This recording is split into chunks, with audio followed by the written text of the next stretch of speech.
الحمد لله نحمده ونستعينه ونستغفره ونؤمن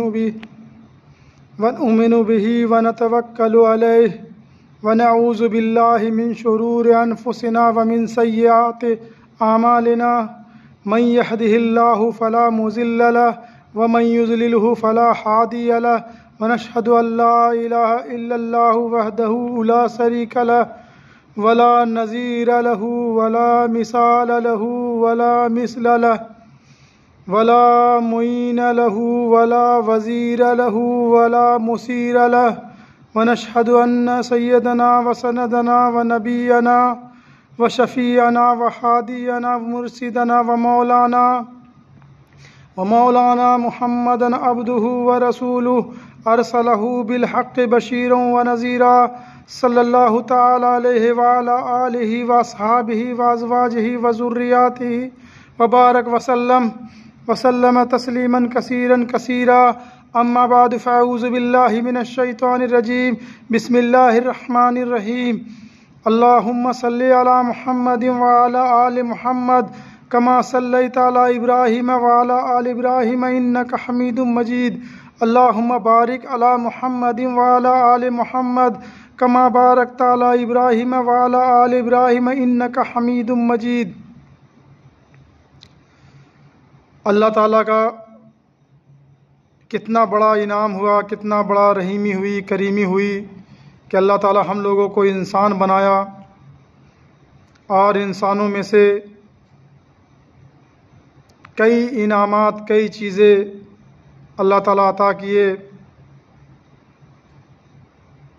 اللہ تعالیٰ کی دی ہوئی انعامات پر اگر ہم غور کریں اور ان کا شکر ادا کریں ان کی عطا کی ہوئی چیزوں پہ، تو آدمی اتنا خوش ہو جاتا ہے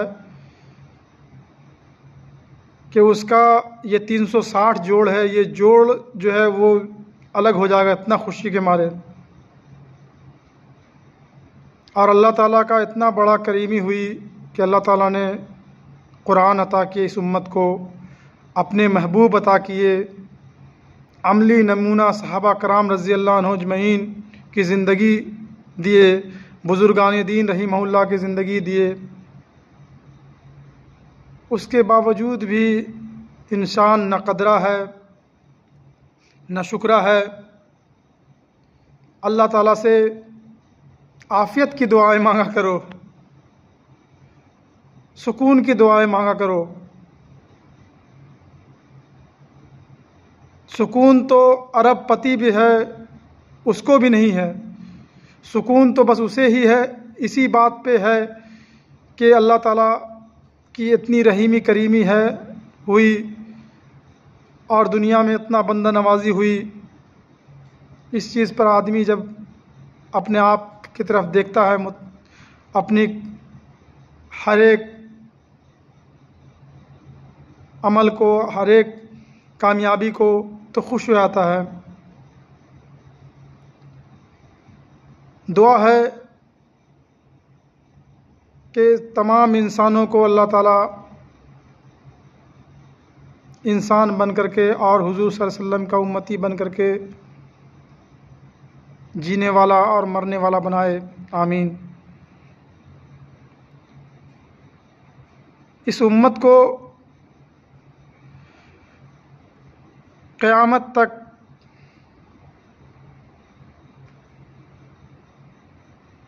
زندگی بسر کرنے کے لیے، بتانے کے لیے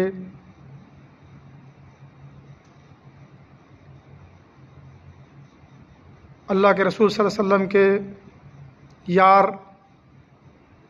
آتے رہیں گے اور آتے ہیں۔ وہ اپنے حکمت کے طور پہ، اپنے دعا کے طور پہ کرتے رہیں گے تاکہ قیامت کے دن ہماری جب بلاوا آئے اور ہماری جب پیشی آئے تو ہم مجرم بن کر کے نہ کھڑے ہوئے، بلکہ ہم یہ کھڑے ہوں کہ یا اللہ میں نے تیرے محبوب کی اتباع نہیں کی، تیرے محبوب کے بتائے ہوئے طریقے پہ نہیں چلا، یہ سب بہانہ نہیں چلے گا۔ اللہ تعالیٰ سارے بہانوں کو ختم کر دیا اور سارا چیز بتا دیا۔ اب ہمیں چاہیے کہ ہمیں کیا چاہیے، دنیا چاہیے آخرت چاہیے، دو جہان میں چاہیے تو دو جہان کے لیے اپنے محبوب کو بھیج دیے ہیں۔ اللہ تعالیٰ فرما دیے کہ جو میرا محبوب دیا اسے لے لو، جو چیز منع کر دیا اس سے تم باز آ جاؤ۔ رحمت للعالمین بنا کر کے اپنے محبوب کو دنیا میں بھیج دیے اللہ تعالیٰ۔ یہ بہت بڑی رحیمی کریمی ہوئی۔ کوئی اپنا محبوب کسی کو نہیں دیتا، کسی کو نہیں بتاتا، بلکہ وہ اپنا محبوب کو تو وہ خود اپنے پاس رکھتا ہے، اپنے لیے رکھتا ہے۔ بر اللہ تعالیٰ کا کتنی بڑی رحیمی ہوئی، کتنی بڑی کریم ہوئی کہ اپنے محبوب کو اللہ تعالیٰ نے اس امت کے لیے عطا کر دیے۔ ہم نہ قدرے ہیں، ہم نہ شکرے ہیں۔ آج یہودی کافر لوگ جو ہے ایمان نہیں لانے کے بعد میں اسلام کے دشمن بنے ہوئے ہیں۔ کبھی داڑھی ہے، کبھی ٹوپی ہے، کبھی نقاب پہ، کبھی طلاق پہ باتیں کرتے ہیں اور ٹکراتے ہیں۔ اور مسلمان جو ہے کلمہ پڑھنے کے بعد میں حضور صلی اللہ علیہ وسلم کی سنت کو ٹھکراتا ہے، ان کے بتائے ہوئے طریقے کو ٹھکراتا ہے، ان کی عملی زندگی کو ٹھکراتا ہے۔ داڑھی ٹوپی والے، امامہ والے نمازی کو دیکھ کر کے اس کے چہرے پہ بل آ جاتا ہے کہ یہ کہاں سے آ گیا، یہ غریب کہاں سے آ گیا، یہ نمازی کہاں سے آ گیا۔ حالانکہ یہ اللہ تعالیٰ کی بہت بڑی رحیمی ایک اور ہے کہ اللہ تعالیٰ ہر جگہ انہی لوگوں کو امام بنا دیا، انہی لوگوں کو رہبر بنا دیا۔ ہم اپنے نکاح ہو یا نماز ہو یا قرآن خوانی ہی ہو، کسی چیز میں بھی ان لوگوں کے بغیر تو ہمارا گزارا نہیں ہے۔ تو مسلمان آج کیا ہے، دین سے ٹکرا گیا۔ غیر قوم لوگ تو اسلام سے ٹکرایا ہوا ہے، وہ شریعت کو چھوڑ دیا۔ تو اللہ تعالیٰ طرح طرح کے بہانے بنا کر کے یہ دنیا کا نظام اور دنیا کی محنت پہ یہ دنیا چلا رہے ہیں، کیونکہ اسلام جس طرح سے آیا تھا اسی طرح سے باقی رہے گا۔ اسلام محنت سے آیا، قربانی سے آیا، اور قربانی اور محنت ہم کرتے رہیں گے اسلام پہ اور دین پہ تو آئے گا۔ یہ محنت ہمیں سمجھ میں نہیں آ رہا۔ محنت کے مطلب یہ ہے کہ ہم حضور صلی اللہ علیہ وسلم کے ایک ایک سنت، ایک ایک بتائے ہوئے طریقے پہ اپنے ہر ایک معاملات میں عمل کریں۔ ہم ہر ٹائم یہی کہتے ہیں ہم حضور صلی اللہ علیہ وسلم سے بہت پیار کرتے ہیں، بہت پیار کرتے ہیں، اور جب عمل کی باری آتی ہے ہمارے خوشی میں، ہمارے غم میں، ہمارے معاملات میں، تو ہم کیا ہے وہاں پر منہ موڑ لیتے ہیں۔ وہاں پر بولتے ہیں دنیا ہمیں کیا کہے گا، دنیا ہمیں کیا کہے، وہاں پر دنیا کا فکر ہو جاتا ہے۔ تو آج کا دنیا کا ماحول تو یہی بنا ہوا ہے کہ دنیا میں کوئی کسی کا نہیں ہے، اور اللہ تعالیٰ تو آخرت کا سارا معاملات کھول کے رکھا ہے، سبھی کو علم ہے۔ اور یہ سب چیز آئے گا دعوت اور عمل سے۔ ہم لوگوں کو دعوت دیں گے، عمل دیں گے۔ جو انسان جتنا زور سے دعوت دے گا، جتنا یقین کے ساتھ دعوت دے گا، اللہ تعالیٰ پہلے اس کے اندر عمل والا بنائیں گے، اس کو نیکی عطا کریں گے۔ باقی تو دوسرا کسی کو بھی اللہ تعالیٰ عمل اور نیکی کرنے کی توفیق دے نہ دے، یہ اللہ کے ہاتھ میں ہے، کیونکہ ہدایت اللہ کے ہاتھ میں ہے۔ ایک دفعہ آپ صلی اللہ علیہ وسلم بہت غم زدہ ہوئے، بہت ہی غم ہوا، بہت پریشانی ہوا۔ آپ صلی اللہ علیہ وسلم نے فرمانے لگے یا اللہ مجھ سے یہ دین کا کام نہیں ہوتا۔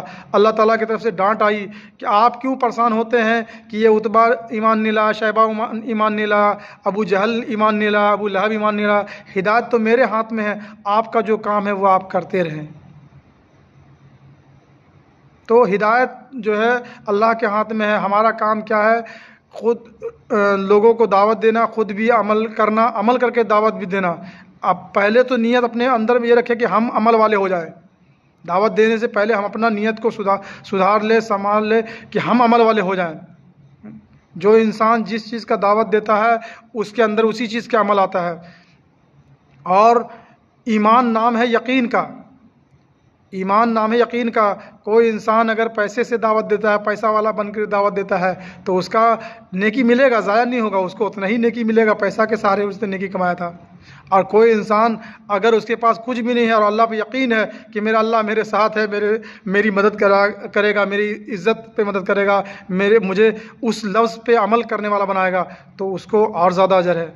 بلکہ ہم تو کہتے ہیں کہ اتنا زیادہ اجر ہے کہ جس کی بے انتہا نہیں. جس طرح سے ہم ساری نیکی کرتے ہیں، ساری عمل کرتے ہیں، مگر جب روزے کی باری آتی ہے تو اللہ تعالیٰ فرماتے ہیں کہ روزے کی باری بدلہ میں خود اپنے ہاتھوں سے دوں گا. تو اسی طریقے سے جو انسان غریبی میں ہو کر کے، پریشانی میں ہو کر کے، اپنی مشکلوں میں دین پہ چلتا ہے اور اللہ پہ یقین والا بنتا ہے اور یقین کے لیے لوگوں کو اللہ تعالیٰ کی طرف متوجہ کرتا ہے، تو اس پہ میرا یقین ہے کہ اس کو ہمارے آقا حضرت محمد رسول اللہ صلی اللہ علیہ وسلم اپنے ہاتھوں سے آخرت میں اجر دیں گے. کیونکہ اس نے غریب ہو کر کے، پریشان حالت ہو کر کے، تکلیف ہو کر کے اللہ کی طرف بلایا اور عمل کرنے کی کوشش کیا. اور اسلام تو ہے یہ نیت پہ نیکی ملتا ہے.